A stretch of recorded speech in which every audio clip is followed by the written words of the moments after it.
Happy Monday. I'll explain in a moment. I will explain in a moment. Thank you for being here.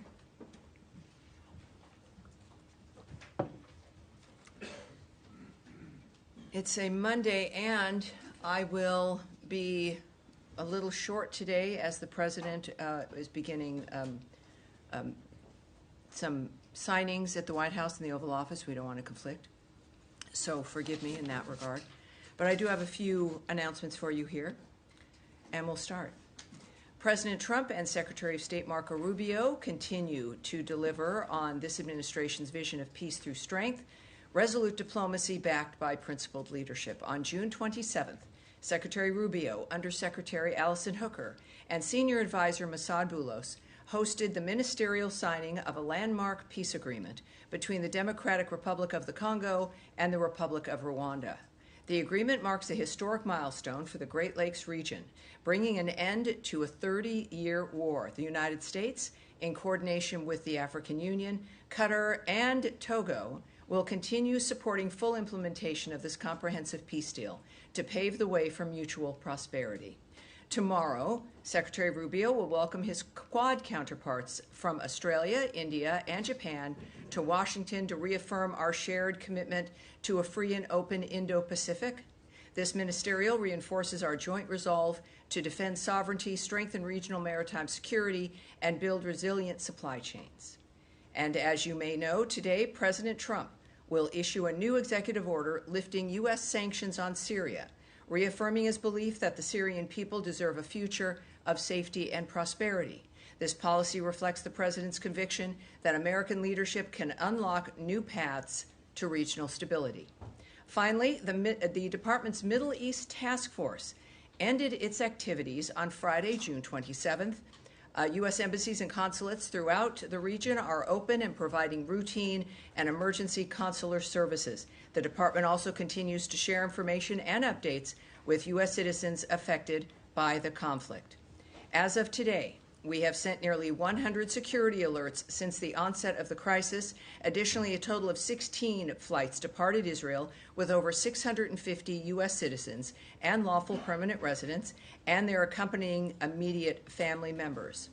We are grateful to our partners in the region, particularly Greece, Italy, and Cyprus, for welcoming U.S. citizens on these assisted departure flights, and to our partners in Qatar and around the world.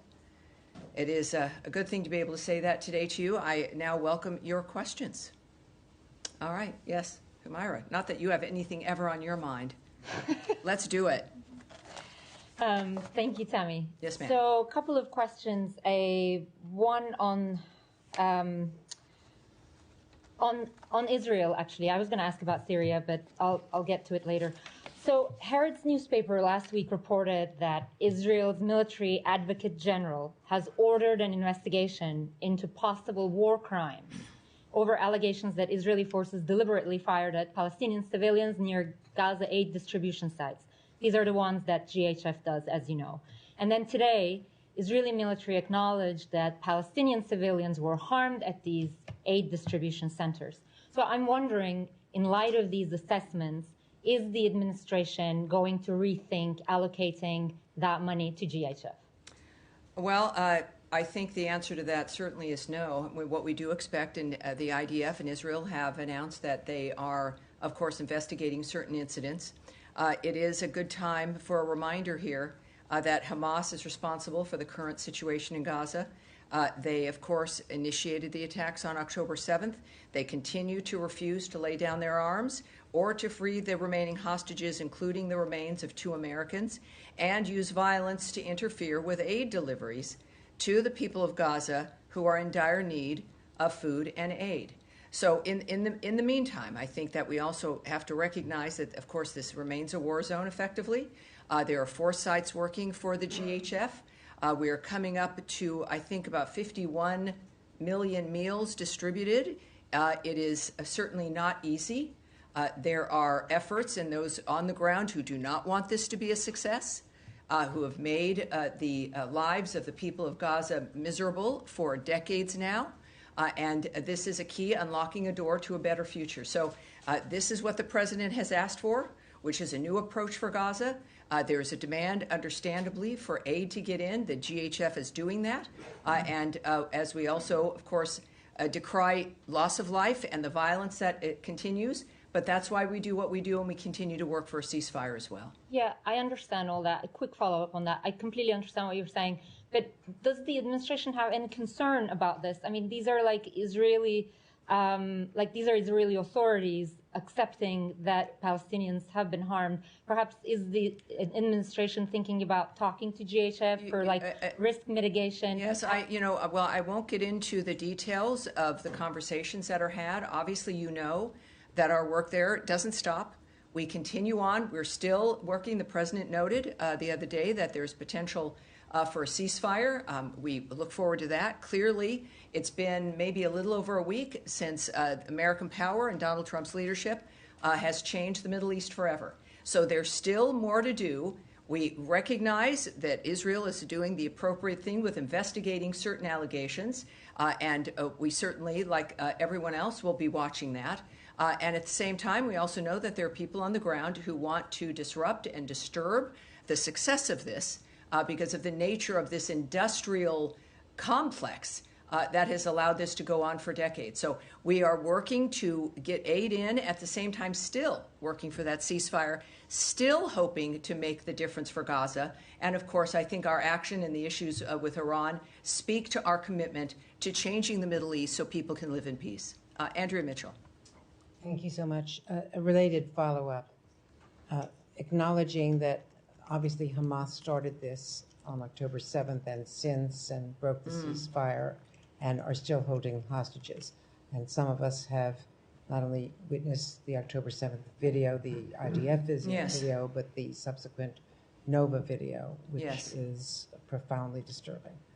Acknowledging all of that. Yes, ma'am. How does the president's aspirations for a ceasefire, now that the landscape has been changed appreciably, how is that affected by the Israeli strikes in Gaza City today? How does he view any of that with alarm? Are there conversations with the government of Israel? I would caution that with reports from the area that we in fact honor the fact that there are investigations and to wait for actual facts. That I think will be very useful. Again, at the same time, we know the president has an excellent relationship with Bibi Netanyahu, that we in fact have made a commitment he has from the beginning of this administration to change that environment. And it's that commitment remains. Certainly, we know the story is that 51 million meals have been distributed through the region, through Gaza. We also know the president has called for new ideas. This is part of that. And the regional partners are acting on that as well. We know this can't continue. Israel is an ally of ours. We, of course, I'm not going to discuss or presume to know the conversations the president's having. That is his prerogative. May I just clarify? Yes, ma'am. I may have been imprecise. I was not referring to any strikes on the food delivery. I was referring to separate strikes that have been reported in the north, in Gaza City, that resulted in several casualties. Well, again, this is a war zone. Hamas has still not put down their weapons. We had a ceasefire, which they violated, and refused to engage in another one. We continue, despite all of that, to get another ceasefire, but the ceasefire was broken by Hamas. It's a war. If to speak about the specifics of what Israel is doing, I would direct you to the Israeli government. And I think it's important to recognize that this is a process that is ongoing. Our role in this is to help ease the suffering as much as we can, and certainly part of that is going to hopefully get a ceasefire. The president is optimistic, and so we will be as well. Matt Lee maybe has a question. Sure. Thank you, sir. Yes, I do. I do want to ask about Syria, but first I just want to get very, very briefly.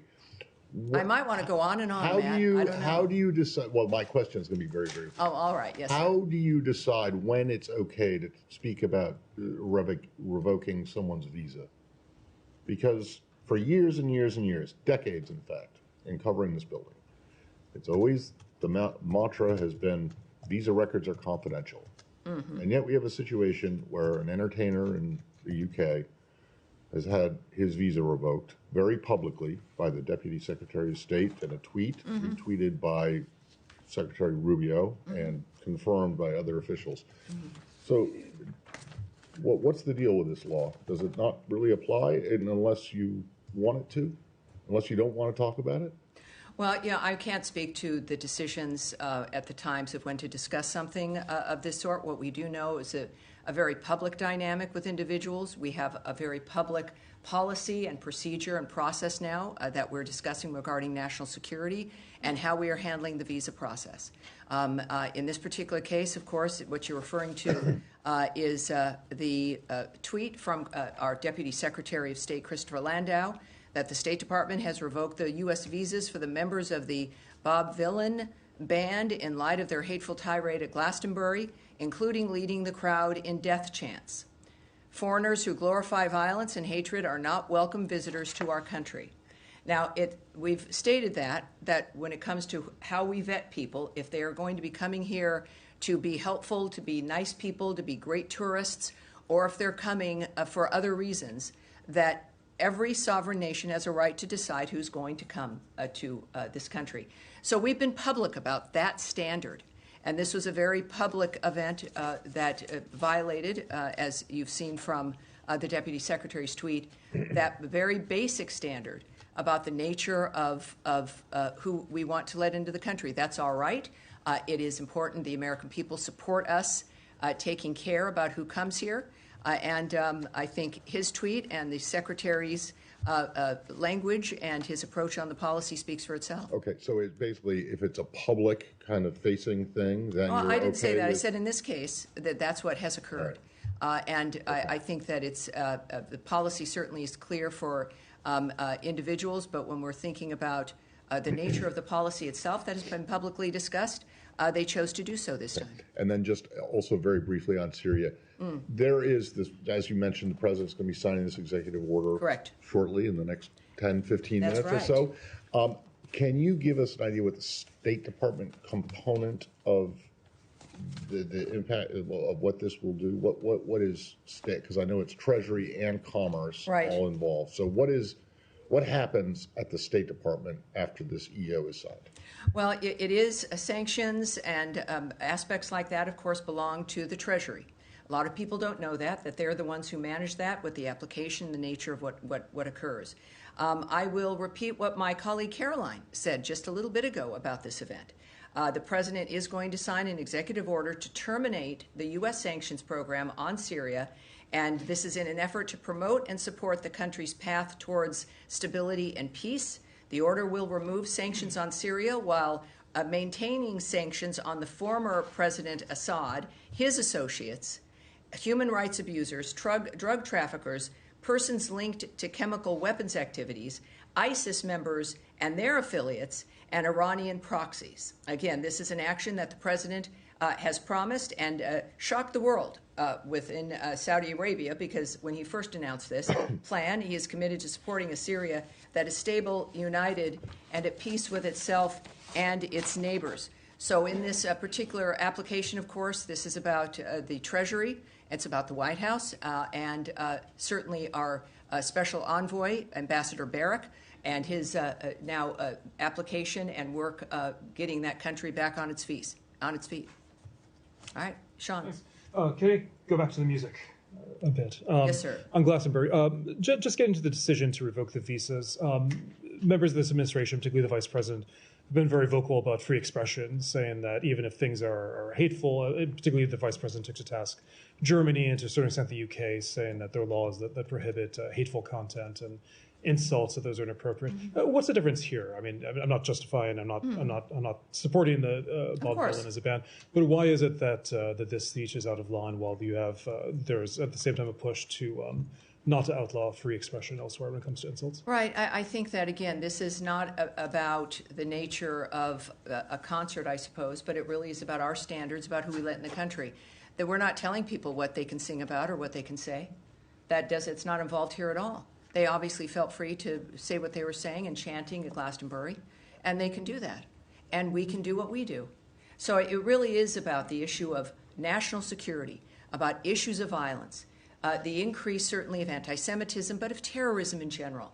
That dynamic, the crime in the United States, what happened with the open border, the transnational gangs that are here, this kind of wanton dynamic that has ruined American lives, that has created cities that are unlivable, and every American deserves better. They deserve to know they have leadership, as we do now. And that's why they voted for Donald Trump, was simple, basic law and order, respect for your neighbor, and if you're coming to this country, respect for the people who are here. So I think that when we think about why you have a visa system, which is in part to vet and to stop and to ask questions, is to take that seriously. Well, can I just pursue that in one other case of free expression? Hungary, Prime Minister Orban, who of course is a close ally of the president, tried to ban a pride parade this weekend. Tens of thousands and hundreds of thousands of people came out. Does the U.S. have a view on that? Do you think that it's justified to ban an LGBTQ pride parade? Well, when the vice president or any of us speak about the nature of policy, or I think what's important regarding freedom of expression, that's our plan and what we feel is important to convey, and then what countries do is their business. Events happen all over the world, as we know, every day, which the United States has no comment about. And we have nothing to add on this matter. But again, I think it's about what what countries do, the choices they make with their nations, and what citizens do and how they respond to that. With respect, I mean, the U.S. did criticize the UK over bans on anti-abortion protesters. Mm-hmm. Is there any contradiction and not? Well, again, I'm not going to speak to individual situations or instances or comments that are made. Again, we have events that happen all the time all over the world, which might be worth commenting on, but we don't comment on all of them, I think, for a very good reason. Yes, sir. On events happening all over the world, in Nigeria recently, more than 200 people were slaughtered earlier this month in a series of attacks on Christian villages by Islamic militants. Some 6,000 were displaced. What's state doing to address this? Is there anything state can do to address this? Well, I can't speak about what is being discussed now or is in any kind of diplomatic conversations or planning, et cetera, but we're going to be briefing again on Wednesday. Today is a unique week because we have the Quad with the Secretary tomorrow, which I'll be a part of. So we'll be briefing on Wednesday. Let's take that back and find out where that stands and what our plans are. I'll have that for you. Yes, sir. Thank you, Tammy. One move to Ukraine, if I may. Russians are stepping up their air attacks on Ukraine, which happen to be larger than ever before. The president on Friday addressed the Ukraine issue, and he said that Putin, quote unquote, respects our country again. Well, hours after that, Putin unleashed the largest ever air attack on Ukraine. Do you think Russia respects President Trump? I'm sorry, do I think? Do you think Russia respects President Trump? President Trump says that they respect me, and next thing we see hours after that, they launch the largest air. Well, I don't. I've certainly, for obvious reasons, refused to characterize the most powerful man in the world who is saving this country and the world at this time. But I can tell you other things that he has said. Most recently, on the 25th, he said, "I consider him, Putin, a person that's been misguided." I'm very surprised, actually. I thought we would have had that settled, talking about certain issues.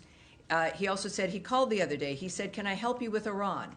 I said, no, you can help me with Russia. You help me to get a settlement with Russia, and I think we're going to be able to get that done too. And also on Putin's ambitions regarding Ukraine, he said, I know one thing is that he'd like to settle. He'd like to get out of this thing. It's a mess for him. So the president, in negotiating and dealing with some of the worst conflicts, certainly that we've ever had, the carnage that is going on, the president is the one person who's been able to bring everyone to the table, who's willing to talk to everyone, who has the power of the United States at his back and the support of the American people. And I think that he understands, and he has repeated again within the last few days, just his frustration and lack of acceptance at the attacks that have gone on in Ukraine by Russia, and that it has to stop, that there are too many people dying. This remains a key element for his administration. It is a key part of the work that his administration as a whole is doing, is our support for Ukraine and the need for that carnage to stop. For some of us, Tammy covered President's trip last week, and you addressed from the podium his signature achievement, which is 5% of GDP spending among NATO members. Lavrov today called it catastrophic, and he said that defense spending decision could lead, quote unquote, NATO's collapse. How did you read that? Yes, I'm not going to speak to that, but what we do know is what apparently bothers Russia is the fact that NATO is going to be strongly returning to its original roots of being a deterrent. And that is what NATO's job has been. The advancement of their commitment to defense is remarkable, and not only we of course support NATO completely, and their role is imperative for a safe and stable Europe, and that's the point. Being a deterrent, this kind of defense spending helps them achieve that, and of course it is something that would not have happened without President Trump's encouragement and demand, and so we're excited about that. I'm like, yes, sir, in the back there. Thank you very much. Two quick questions. Some regional sources said this week or next week the U.S. representative to Syria will meet Mazloum Kobani and Prime Minister Masroor Barzani in Erbil. Can you update us about that? No, I can't speak to any ongoing meetings or meetings that may or may not be coming up. And second question about Iran. Iran's representative to United Nations has said that the conditions are not favorable for negotiation with the United States. What is your response to this statement, and what is your message would you like to send to the Iranian people? Well, to the Iranian people, of course, as we've always been saying, is that every country is in the hands of its own people. When it comes to what Iran's leadership is saying, of what's left of it, the president's words and the president's position is the one that prevails here. It is his guiding hand, and he has been very transparent about his opinion, his desire for Iran to move into the normal order with countries, but also his awareness that, as he has stated, that he continues to be willing to do whatever is necessary to make sure there's peace in the region. And now this is the unusual point because of the president's schedule. It is 30 past the hour. I'm going to wrap it up today, but I will see you again on Wednesday. And you know how to reach me here. I think I've got an email. All right, thank you, everyone. Have a great day. I appreciate it. Thank you. Thanks for your patience.